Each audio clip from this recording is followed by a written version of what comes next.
On the evening of August 1st, 1798, the British squadron storms into Aboukir Bay, and any cautious admiral would have said, "Stop, you fools, it's night. The waters are shallow, the anchorage is unfamiliar, a French line of 13 ships lies ahead, the flagship Orient mounting 120 guns. Let's wait for morning." Nelson does not wait. He orders the attack at dusk, drives his ships between the shore and the French line, into waters where the soundings on the chart would have turned any Admiralty bureaucrat gray in advance. This is the moment when you are either a genius or a grandiose idiot. Within hours, half the French fleet is ablaze. Orient explodes with such force that the shockwave knocks men off decks a mile away, and Napoleon is left in Egypt with 40,000 soldiers and no sea. That is where any conversation about Nelson ought to begin, not with birth dates, but with this all-in gamble, when he staked everything once more, and once more drew the winning hand. 2 years earlier, he had looked less like a hero than a written-off invalid. Corsica, 1794, flying stone fragments from a French cannon blast cost him the sight in his right eye. Tenerife, July 1797, an assault, a musket ball through the elbow, amputation above the joint, one eye, one arm, constant pain from a badly healed stump, and silk ligatures left in the wound, weeks dulled by laudanum. He wrote that he would become a burden to my friends and useless to my country. Any rational official would have sent such an admiral ashore. Medals earned, thank you. Now rest. But Britain at that moment could not afford the luxury of rationality. 5 years of war with revolutionary France. National debt spiraling. In 1797, panic in the markets. The Bank of England suspends specie payments. Pitt introduces the first income tax, 10% on incomes above £200. Mutinies at Spithead and the Nore show even the fleet is cracking. What was needed was not a careful bookkeeper, but a man who believed in victory, almost religiously. Nelson fit perfectly. He is often portrayed as a flawless knight, yet he was vain to the point of indecency. After Cape St. Vincent, he bombards friends with letters to ensure the press knows. He was the one who charged. He was the one who captured the Spanish ships. He understood the price of reputation. Knight of the Order of the Bath. Scarlet sash, a personal coat of arms depicting a British sailor trampling the Spanish flag. This was not modesty, but display. Even trivial inconveniences irked him.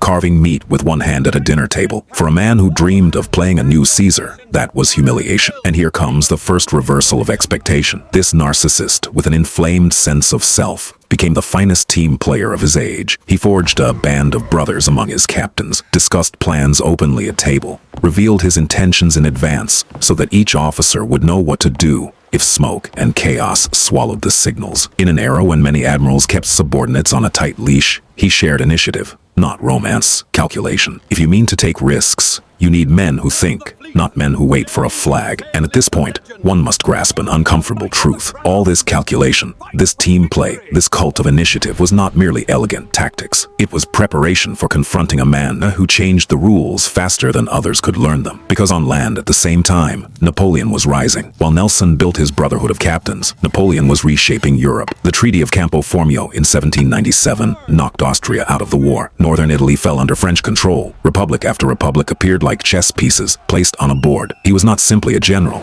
He was an engineer of the political map. Nelson saw it. He was no continental strategist, but he grasped simple arithmetic. If this man gained the sea, Britain would be isolated. After Egypt, it became clear that Napoleon thought not only in terms of battlefields, but trade routes. Egypt was not Oriental romance. It was an attempt to strike at India. India meant silver, tea, cotton, millions of pounds in turnover, money that financed coalitions against France. Strike India, and you strike the British budget. And by 1797, that budget was already straining. Debt approaching £500 million, suspension of gold payments, new taxes. If France secured the East and rebuilt its fleet, the island would find itself in a tightening noose. Nelson was no economist, but he understood that his guns were an extension of the ledgers. After the Nile, he did not relax. He did not believe the problem solved. He knew Napoleon would return, and return he did, to Paris, to power. The coup of the 18th of Brumaire in 1799, bloodless enough, gives France a first consul. Within a few years, an emperor. Europe begins to fall one by one. Marengo, Ulm, Austerlitz.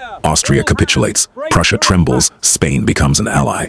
The continent tightens beneath French control. Here the tension becomes real. Britain stands alone against a man who does not lose on land. The only way to break the balance is the sea. Napoleon knows it. So he assembles his camp at Boulogne. More than 100,000 soldiers, thousands of barges, tidal calculations timed to the hour. He needs only a few days of mastery in the channel, not months, days. If the fleet can grant those days, British redcoats will meet French infantry on their own beaches, and there, Napoleon would require only a single victory to bring England to its knees. At this moment, Nelson is not merely an admiral adorned with orders. He is the final filter. His ambition matches the scale of the threat. Yes, he wants greatness. Yes, he craves glory, relishes seeing his name in print. But he also understands that this is the hour to become more than a fortunate sea officer, to become the man who prevents Napoleon from taking the last step, from striking down the British crown in one decisive blow. Meanwhile, Napoleon makes a cunning move. Alliance with Spain, which has its own grievances against Britain. The Franco-Spanish partnership swells the number of ships of the line. By early 1805, the combined fleet counts more than 60 ships scattered among various ports. The plan is to unite, break out, lure the British into the Atlantic, defeat, or at least distract them, clear the channel long enough for the invasion. But events unravel, worse than even the French genius might have imagined. Autumn 1805. In Cadiz, the Franco-Spanish fleet lies at anchor, 33 ships of the line, roughly 2,500 guns, over 20,000 crew. On paper, strength. In reality, a fleet that has sat in port for half a year, discipline slack, crews hastily assembled, Spanish hulls decaying faster than plans drafted in Paris. Above them stands Villeneuve, a man Napoleon has already written off, though he does not yet know he is about to be replaced. That is where the true prelude to Trafalgar begins. In panic, mistrust, and orders drafted on frayed nerves, things had gone awry already in the spring. Villeneuve sailed from Toulon in March 1805, slipped past the British blockade, crossed to the Caribbean, drawing Nelson across the Atlantic in pursuit, a clever maneuver intended to lure Britain's main force away from the Channel. But then came failure. In the Caribbean, he hesitates, avoids decisive action, loses himself in dispatches, then turns back. In July, off Cape Finisterre, Admiral Calder intercepts him. The engagement is inconclusive but damaging. 2 Spanish ships lost. Formally, the fleet survives. In substance, the initiative is gone. Instead of breaking toward Brest and uniting with other French forces, Villeneuve retreats to Cadiz, and here Napoleon understands. His maritime plan is cracking apart. The cost of failure was not abstract. The camp at Boulogne, more than 100,000 soldiers, thousands of barges, artillery, depots, all of it devoured money. Millions of francs for supply, maintenance, logistics. The troops waited for months. Officers filed reports declaring readiness, and every idle day burned cash. In August, Napoleon cancels the invasion plan. He wheels the army eastward, toward Ulm and Austerlitz. The naval front ceases to be decisive, but the fleet in Cadiz remains. It has to do something, or it is nothing more than an expensive stage prop. Meanwhile, Nelson returns to the Mediterranean. He knows Villeneuve is in Cadiz. He knows the French have orders to sail, and he does not rush into a frontal assault.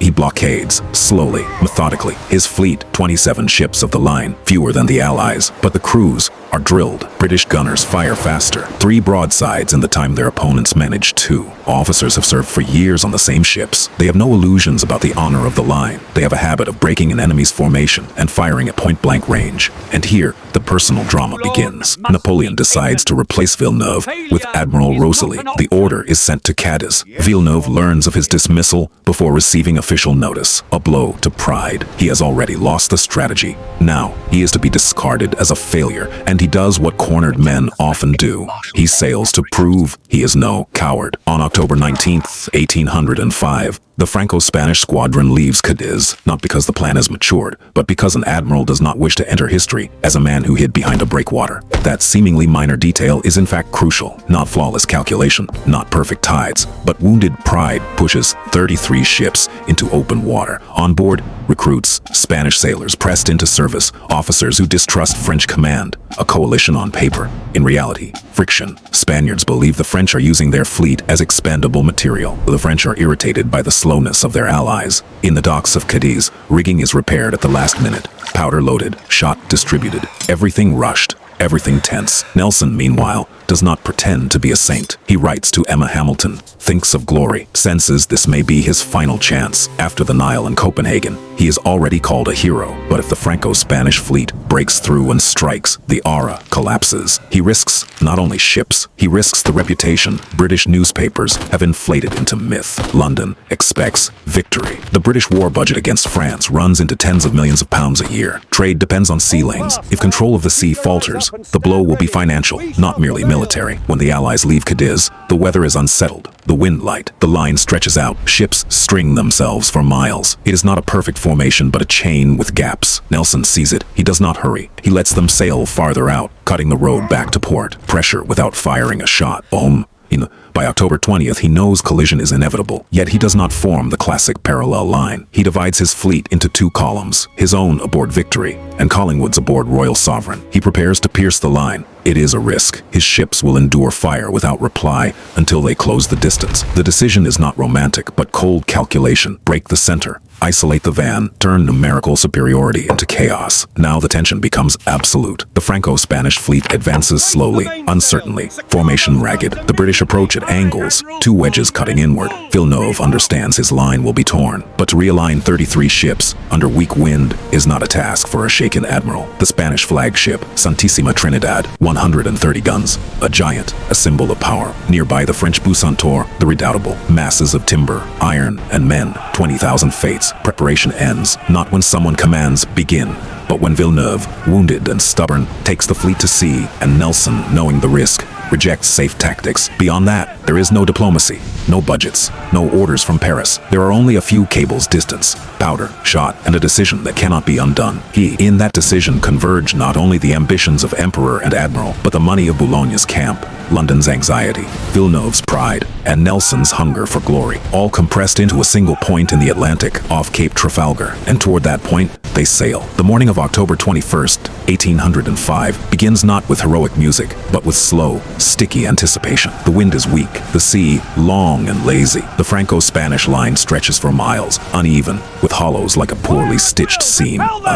33 ships, roughly 2,500 guns, more than 20,000 men. Opposing them, 27 British ships of the line, about 17,000 sailors, fewer in number, faster in tempo, harsher by habit of firing at close range. Nelson sails aboard Victory, 104 guns, 3 decks, over 800 crew. He divides the fleet into two columns. Collingwood and Royal Sovereign leads the southern. Nelson commands the northern. This is no careful parade. It is a direct advance under fire. For nearly 40 minutes, his ships endure without replying while Franco-Spanish shot tears, rigging, splinters yards, shatters bulwarks. That is the first blow, to accept bombardment willingly in order to smash into the line and break it from within. Around noon, Royal Sovereign is first to cut the line, passing between Santa Ana and Fougueux, delivering a near point-blank broadside. Wood explodes into splinters, decks slick with blood. Minutes later, Victory drives into the center. Her hull is riddled. Men fall one after another. Nelson in full admiral's uniform, decorations shining. He does not conceal himself. Some would say fool, others deliberate calm. The fact is simple. He is visible. He breaks through between the French flagship, Bucentaur, and the redoubtable. Victory fires a devastating broadside into Bucentaur's stern, dozens of guns sweeping the length of the ship, wrecking men and cannon. But within minutes, Redoubtable locks alongside Victory, distance almost zero. Musket fire from the tops, French sharpshooters firing downward. Around 1 in the afternoon, a ball strikes Nelson in the left shoulder, passes through a lung, lodges in his spine. He falls, not instant death. He is carried below to the cockpit, where surgeons work ankle-deep in blood. Dr. William Beatty examines the wound and understands at once. The spine is hit. There is no hope. Nelson asks, how goes the battle? He is told the British are breaking the center. Several enemy ships have struck their colors. He asks that Collingwood continue the pursuit. Above deck, the battle dissolves into chaos. The British have sliced the line, isolated the Allied van. Villeneuve aboard Bucentaur is surrounded, his ship shattered, masts collapsing. He surrenders. Santissima Trinidad, 130 guns, also strikes, reduced to wreckage. By day's end, the Franco-Spanish fleet loses 22 ships, captured or destroyed. The British lose none of their ships of the line. Casualties, about 440 British killed, over 1,000 wounded. Among the Allies, more than 3,000 dead, thousands wounded, roughly 7,000 prisoners. Not abstraction. Bodies on decks, soaked in powder and salt. In Victory's cockpit, Nelson slowly fades. He lives nearly 3 hours. When told Victory is secure, He utters the phrase later carved in stone. Thank God, I have done my duty. Simple words, no pose. He dies around 4:30 in the afternoon. By then the battle is decided. Victory remains. The admiral does not. Here comes the turn. The triumph is absolute. An invasion of Britain becomes impossible forever. Napoleon will never again attempt to cross the Channel. Yet Nelson never sees the result. He secures strategic command of the sea at the cost of his life. And another blow follows. The storm rising after the battle. Several captured ships sink. Victory endures, but some prizes vanish beneath the waves. Nelson's body must be carried home. It is placed in a cask of brandy to preserve it for the voyage. Legend claims sailors later sampled the liquor. That is a tale. The fact is this: the admiral's body in a barrel becomes a symbol of an empire, preserving its heroes like trophies. December 1805. London. The coffin lies in state at Greenwich. Tens of thousands come to pay respects. The funeral at St. Paul's Cathedral, a state ceremony. Ministers, admirals, nobility attend. The coffin borne beneath solemn music, no longer merely an officer, a national myth. The state spends thousands of pounds on the ceremony, an investment in memory. Behind the pageantry lies the balance sheet. Britain retains command of the seas for decades. After Trafalgar, the French fleet effectively ceases to be a strategic force. Napoleon wins Austerlitz that December, defeats Austria and Russia on land. On the continent, he is nearly unstoppable. At sea, no. That balance endures until Waterloo. Nelson was no saint. He disobeyed orders, ignored signals, as at Copenhagen in 1801, when he did not see the recall flag. He lived openly with Emma Hamilton, scandalizing part of British society. He was vain, relished seeing his name in print. But on the day of Trafalgar, his vanity aligned with calculation. He risked formation, endured fire, shattered the enemy line, and destroyed the opposing fleet. In the end, there is no moral, there are numbers. 22 Allied ships lost, none British, thousands dead. One bullet lodged in an admiral's spine. There is the camp at Boulogne that never saw British shores. There is an empire that will command the oceans for another century. And there is a coffin in St. Paul's, heavy, cold, beneath the dome where footsteps echo off stone. The victory remained. The man did not. That is the full price of Trafalgar.